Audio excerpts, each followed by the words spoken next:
حکومت نے وزیر اعظم پر جسٹس ریٹائرڈ وجیہ الدین کے الزامات کے خلاف ہتک عزت کا کیس کرنے کا فیصلہ کر لیا۔ وفاقی وزیر اطلاعات فواد چودھری نے کہا کہ میڈیا میں پگڑیاں اچھالنے کا سلسلہ بند ہونا چاہیے۔ ایک ایسے شخص نے جس کے اوپر عمران خان نے احسان کیا، ان کو صدر کا امیدوار نامینیٹ کیا، ان کے اس بیان کو اچھالا گیا، بغیر تحقیق کے اچھالا گیا کہ جو بنی گالہ کے اندر جو عمران خان کی جو خرچہ تھا مہینے کا 50 لاکھ روپیہ مہینہ جہانگیر ترین صاحب دے رہے تھے،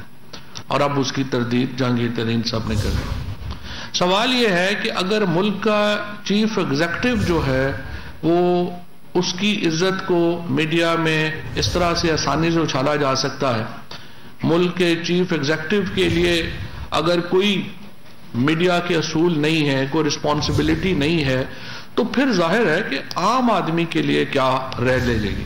لہٰذا ہم نے فیصلہ کیا ہے کہ وجیہ الدین احمد کے اوپر ہم کرمنل کیس فار ڈیفیمیشن جو ہے وہ فائل کر رہے ہیں۔ ہم ان ٹیلی ویژنز کو بھی نوٹسز دے رہے ہیں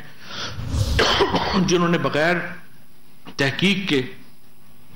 اس الزام کو اپنے ٹیلی ویژن چینلز کے اوپر کیمپین کا حصہ بنایا کو چلایا۔